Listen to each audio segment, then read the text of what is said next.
You alright guys, it's Urbex.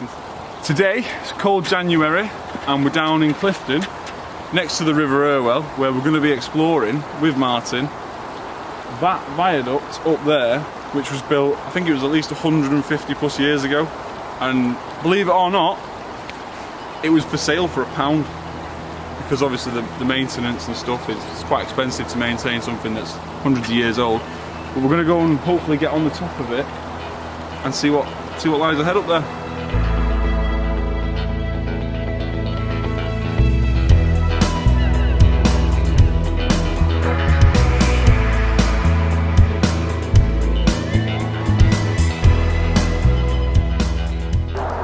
As I said earlier, I'm here with obviously Martin, and look at this. Can you see that behind me? It's quite a vast place. If you come this way, you'll be able to see the actual arches, and then obviously there's a bit of a drop down there which drops down to the River Irwell. You can't really see that, but you know, just gonna try and get the arches now for you. There you go. We're gonna go and try and get on top of it. So that is 13 arches there, and there's mine doing a bit of vlogging. But yeah, we're going to try and get on the top of this. But unfortunately, there was a muddy slope ahead of us in which we needed to go up to get on top of the viaduct.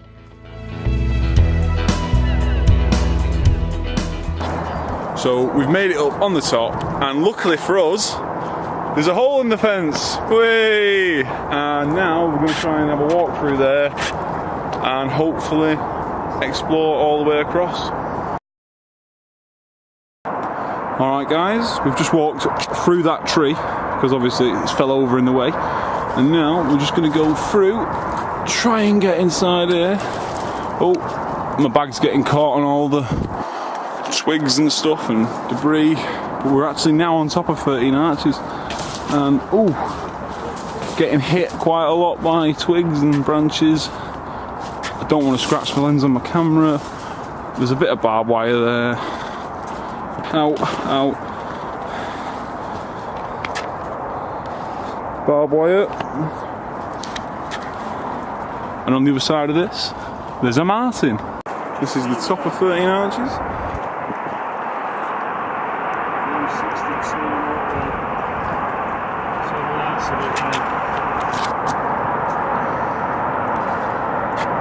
Motorway.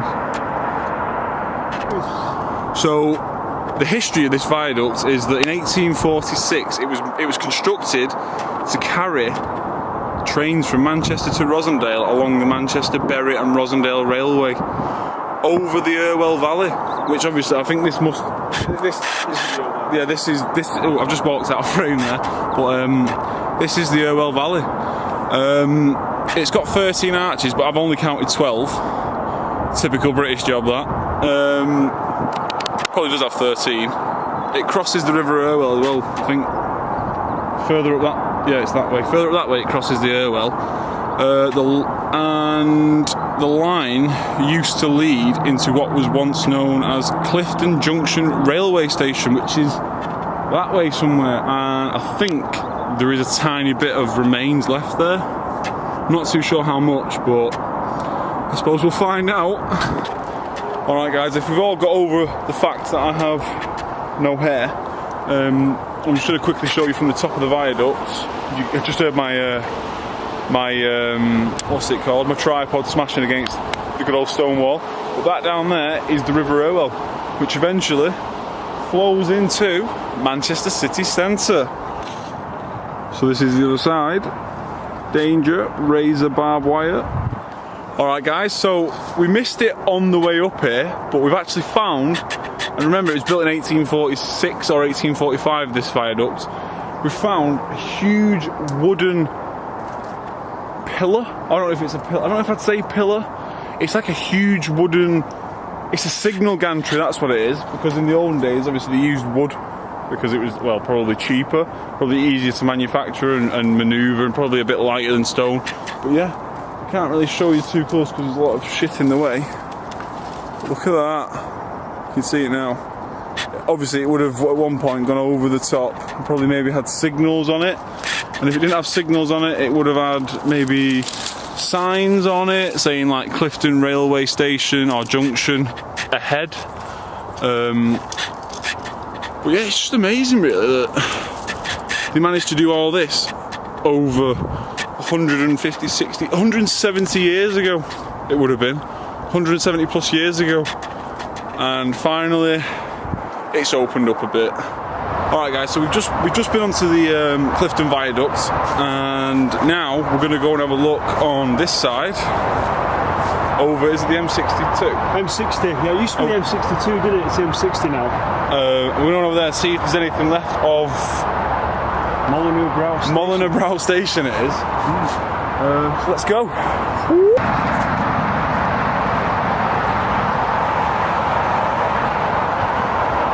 Just walking over the M60 now, or the M62, I'm not too sure which one it is. We've just got across to the other side of that motorway bridge, and we found what looks like an old wall. Maybe it was part of the station. Might not have been, but we can have a little more of a walk up there, see if we can find it. If not, bit of a waste of time, but you know, it's always good to come and have a look. Kind of a bit dark there, don't I? What the hell? So, we reckon these two mounds either side is where the platforms used to be, and then Martin's just found, if you can see there, there's a few little bits of stone. It looks like the end of the platform. Let's go and have a little bit of a closer look. Can you see that? A mileage marker maybe, or a line marker for the train. But yeah, we do think that these two mounds either side here are Molyneux Brow Station. But if anybody knows, can let us know. Now, we think we've found, you can see behind me there, I think we've found, you know, like the entrance to the old station. I'll just give you a quick little look. You can actually see as you're going down, there's a wall there. See that? It's hard to work out exactly what we are looking at here, but this is definitely the remains of Molyneux Brow Station. It's just hard to work out and put into place the layout. This probably would have gone all the way down there to maybe some like old road or something. But yeah, so look at that. That was the remains of Molyneux Brow Station.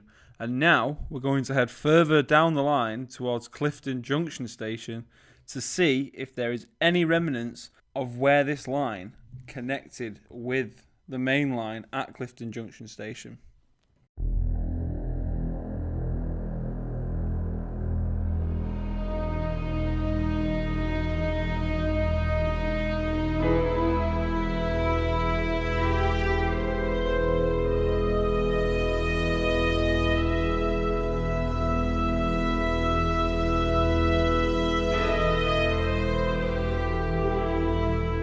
He's just going to do a little bit of talking now. Right, well anyway, so your journey, if you were going to get on the train at Clifton Junction and go over 13 Arches, would have been here, this old disused bit, because this is the split off for that line.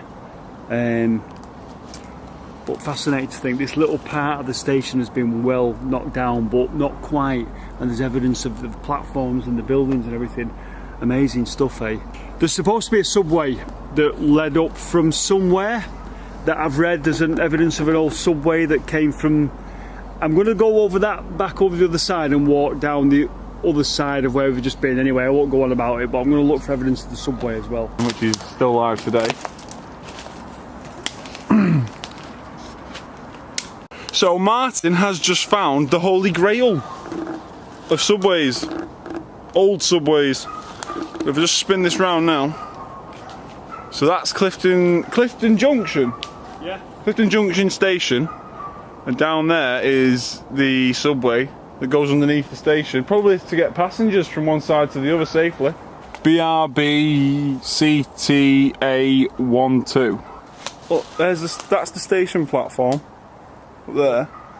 And then this would have been the cattle tunnel for the people. So I'm inside now, not really much left. There's a tiny little hole over there that you can see the other side.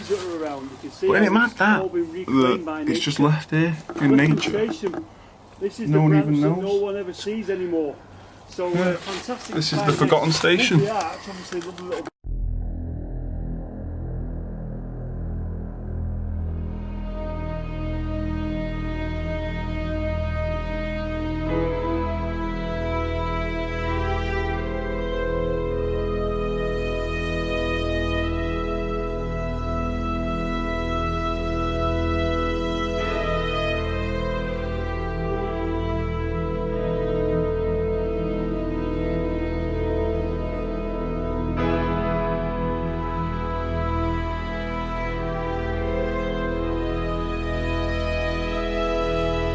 It's not really worth walking down there because it's just full of network rail thorns, but we're going to leave here now.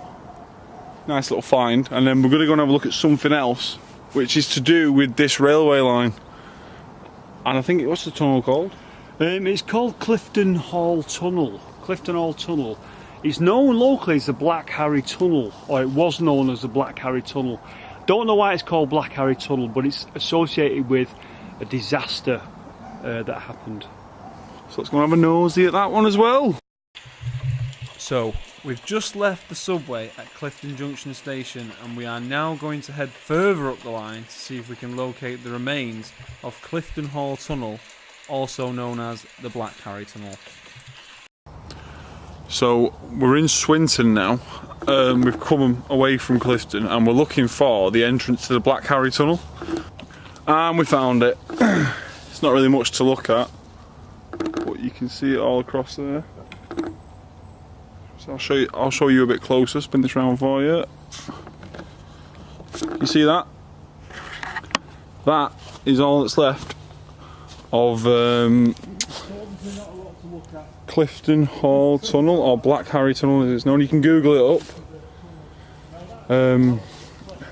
As you can see, it's just all overgrown, and but obviously it was quite a wide tunnel because there was two sets of, well, there's two lines going through it, but obviously there's not really much here now to see other than them major bricks or pieces of stone which are over there.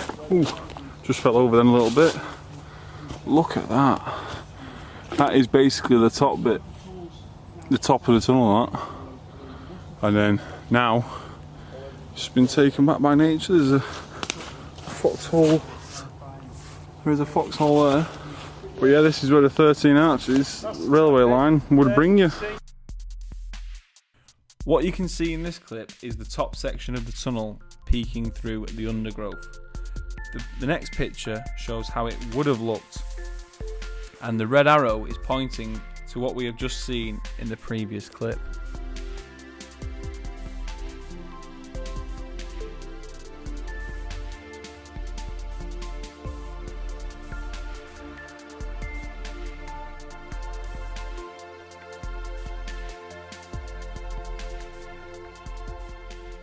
So if you look where my hand's pointing now, that's the top of the tunnel where we've just been looking at, and I'm going to spin around now and show you the track bed level, which is now a path. So now we've been here. We've been to Molyneux. Well, we've been to Molyneux Brow. We've been to 13 Arches. We've been to the tunnel, Black Harry Tunnel or Clifton Hall Tunnel, and now we're going to a place called Temple Drive where the houses collapsed. I can't remember the date. So it was the 28th of April 1953 on a street called Temple Drive in Swinton, when I think two houses and the third house's side wall, they were built above a construction shaft which went into the Black Harry Tunnel, and basically they collapsed into it, killing 5 people. And as a result of the houses collapsing into the tunnel, they never ever built on top of there again, and the gap is still there on Temple Drive today, which I will show you in the upcoming clips. And this is Temple Drive. That there is the gap If you imagine, there used to be houses like that one all there, and well, must have been 2 or 3 houses, mustn't it, where what's fell through. Numbers that went in. Yeah, because whatever number that'll be, there'll be a gap, and then there'll be a new number starting down there. But isn't it mad that they never ever built houses there again, because obviously the tunnel can't take the weight. So behind me now, just behind where Martin stood there, is Temple Drive, and this place here, which now is just garages, is the place where the houses fell through and they never rebuilt on it. And they just never ever, they obviously recovered the bodies and stuff, and then they just filled it in. But this is where it all ends, all the way from Molyneux Brow all the way through to where we are now and what we've looked at in between. But yeah, thanks for watching and sticking around, and I'll see you in the next one. Oh, just before we go, you better say goodbye as well, ain't you? Goodbye, thanks for watching, see you next time.